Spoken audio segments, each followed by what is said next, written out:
Mobil yang dikendarai oleh Ketua DPP Partai Solidaritas Indonesia, Isyana Bagus Oka ini terperosok ke dalam sumur resapan di kawasan Lebak Bulus, Jakarta Selatan, Saudara. Dan untuk mengetahui apa sebenarnya yang terjadi, sudah bergabung di Kompas Petang Ketua DPP PSI Isyana Bagus Oka. Selamat petang, Mbak Isyana.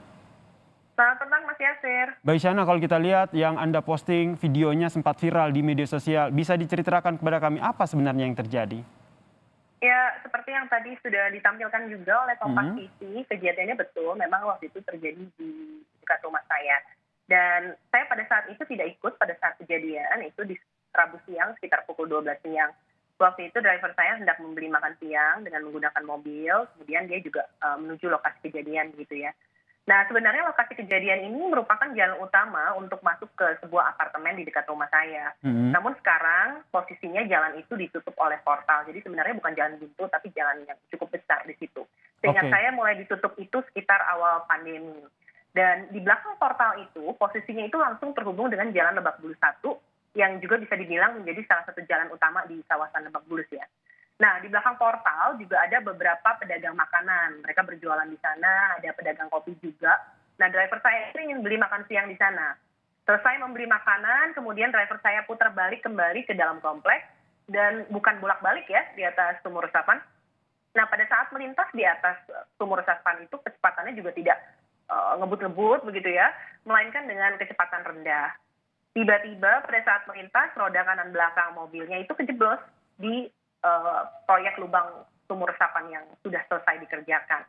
Pada saat itu, pada saat itu tuh tidak ada garis batas di sekitar lokasi, gitu ya. Tidak ada garis batas. Kalau sekarang kan memang sudah ada garis batas.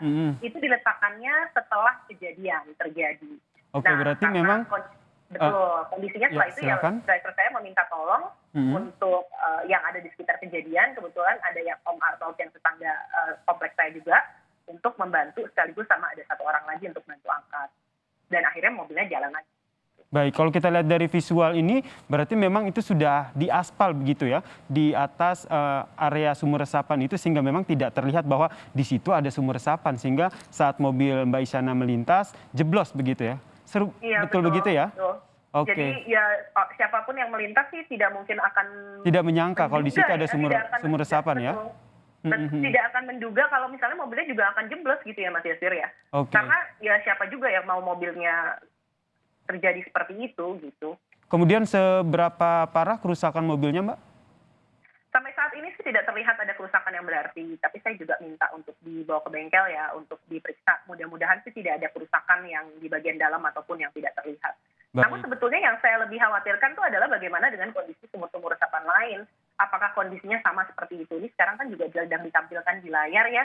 Kalau kita lihat di gambar yang viral juga, besi yang digunakan untuk menahan itu terlihat tidak kuat gitu ya, terlihat rapuh. Nah, ini kebetulan terjadi pada mobil saya. Bagaimana jika ini terjadi pada orang lain? Misalnya pada abang Gojek yang melintas, abang Grab yang melintas, ataupun pengendara sepeda motor yang bisa jadi membawa anak mereka.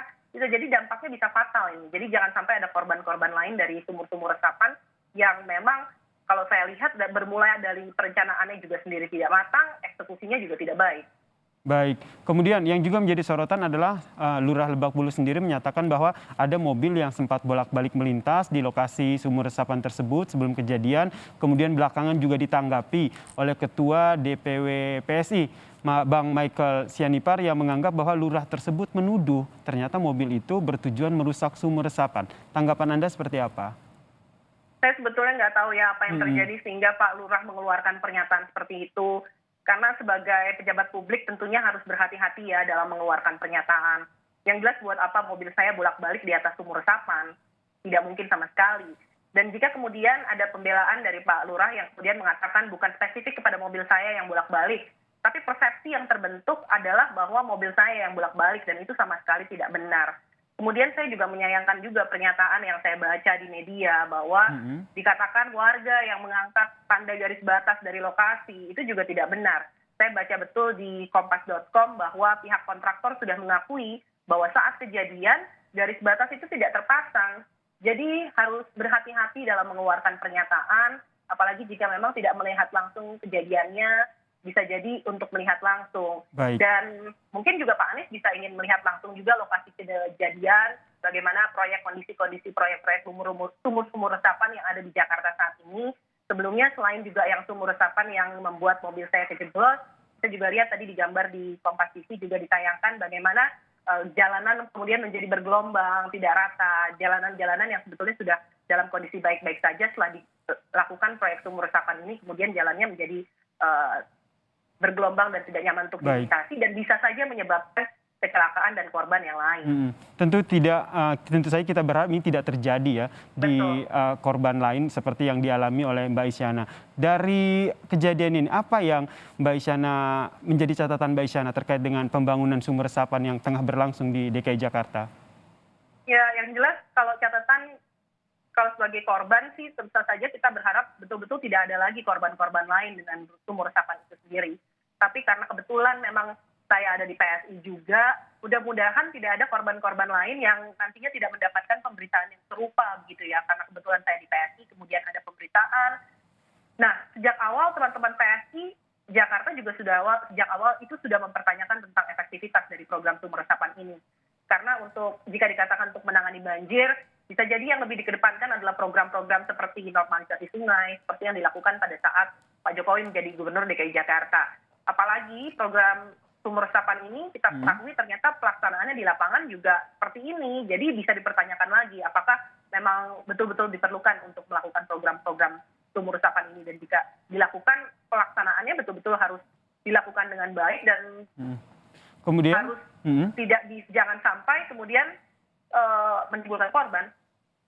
Oke, baik.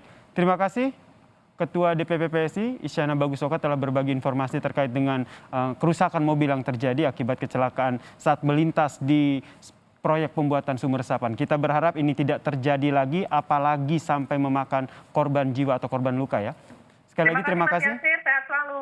Sehat selalu juga Ketua DPP PSI Isyana Bagusoka telah berbagi informasi di Kompas Petang.